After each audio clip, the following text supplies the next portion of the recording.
Swayam Prabha. Digital India. Educated India.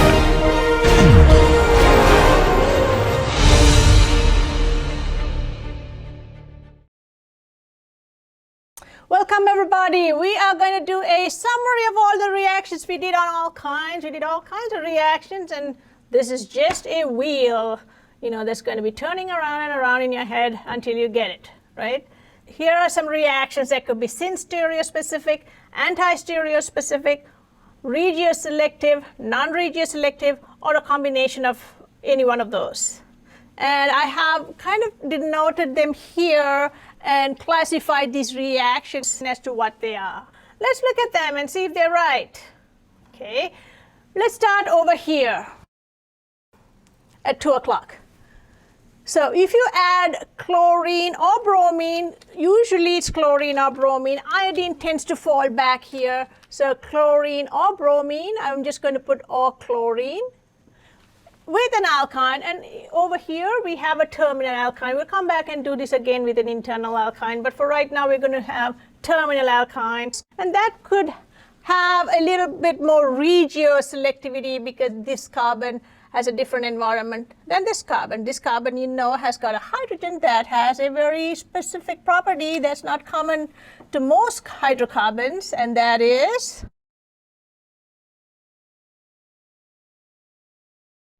that's right, they're acidic. So CHs are typically very, very non-acidic or basic, but this one is going to be more acidic than even an NH. So therefore, you are going to see some regioselectivity here on the terminal alkynes, which you may not see on the internal alkynes. Let's start with this. When you add one equivalent, the major form has got the halogens on opposite side. Therefore, it is anti-stereospecific. But you're adding both the chlorines or both the bromines on opposite side. There's no selectivity as to adding here or here. They're adding to both sides. So therefore, it's non-regioselective. Let's look at that. So here, the major product, again, as I said earlier when we did the mechanisms, there is a minor, and the minor component can be quite large. The anti could be 60% and the syn could be 40%. So that's a very large amount of the syn. So the mechanism is still, up there, So if you take this and add more bromine to it, then it's going to add just like in an alkene, because right now you just have one pi bond. You've taken away the other pi bond with the bromines. So then you would add 4 bromines here. Tetrabromopentane, 1,1,2,2 tetrabromopentane. Here's another reaction here with sodium and liquid ammonia, and that is also a trans addition. It adds anti-stereospecific. And so here you're going to add the hydrogens but of course this is a terminal alkyne. You're not going to see any difference between a syn and an anti addition on this with any kind of spectroscopy. If you had deuteriums, you would see they would be on opposite sides. Here's another one now that's going to add hydrogens, but in this case your hydrogens are going to be adding syn. Now you can add hydrogen, palladium, carbon, or you can kind of control it by adding Lindlar's catalyst with hydrogen. Now, when you add Lindlar's catalyst with hydrogen, you are going to get addition of hydrogens that's going to be syn. Again, you're only going to get hydrogens on both carbons. There's no choice here.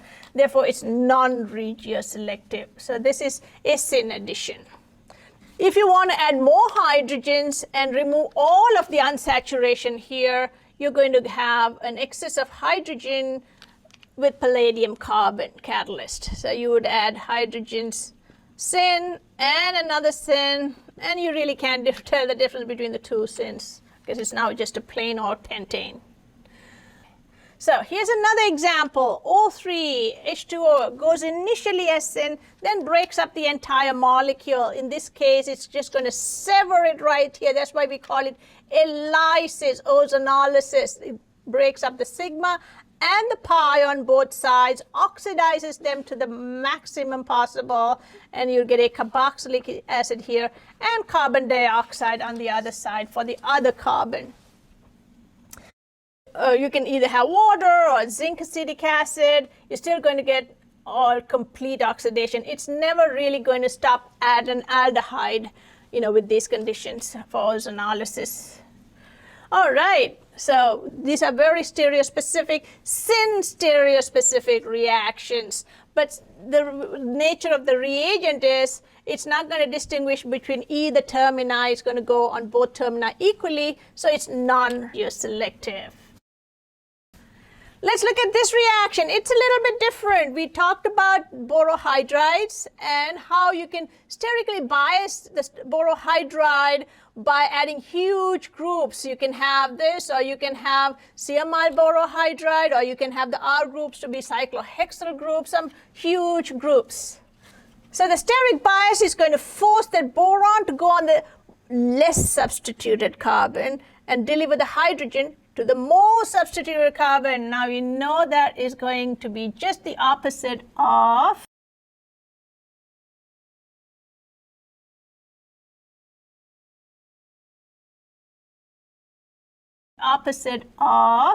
Markovnikov. That's right. Anytime you take the word Markovnikov or anti-Markovnikov, you know there's regioselectivity because it's choosing one over the other. So the carbon that has more substituents is going to have the hydrogen sitting on it, and it's going on the very same side you'll have your boron and with your R groups over here. So this is a syn addition. They're on the same side syn, and it is regioselective. This doesn't flip over. And then when you oxidize this with the next step, which is just basically peroxide and H2O2 and NaOH, which is coming in an aqueous environment, then you are going to have the oxygen go selectively on the terminal carbon to give you an aldehyde. So this is one of the very few reactions out there that give you an aldehyde. So you added H2O overall with these conditions, but in a regioselective fashion. So the oxygen goes on the terminal carbon. If you take this carbon-carbon triple bond, you only have one R group donating to it, so it's not very nucleophilic. So the mercury here is going to make that more reactive, and your water is going to add here. Hydrogen is going to add here, and you know when hydrogens add to the carbon that has more hydrogen, that's called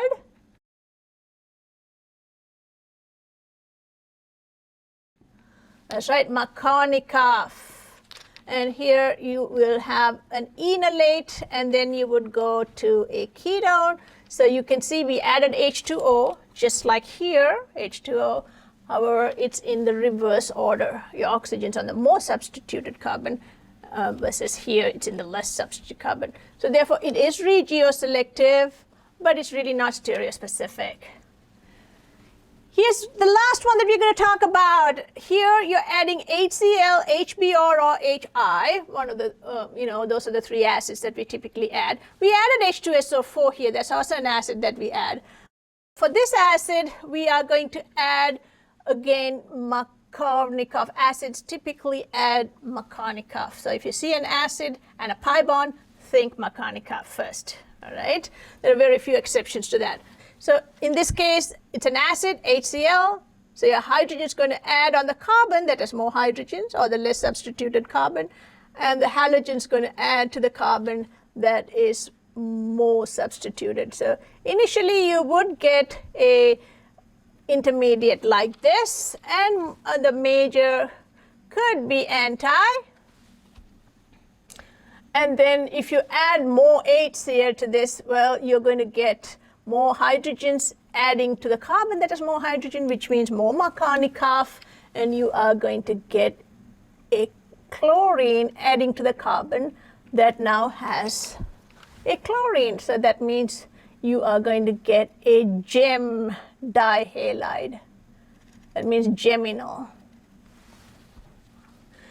So that's one of the ways that we can make a dihalo alkane is through taking an alkyne and halogenating it, twice.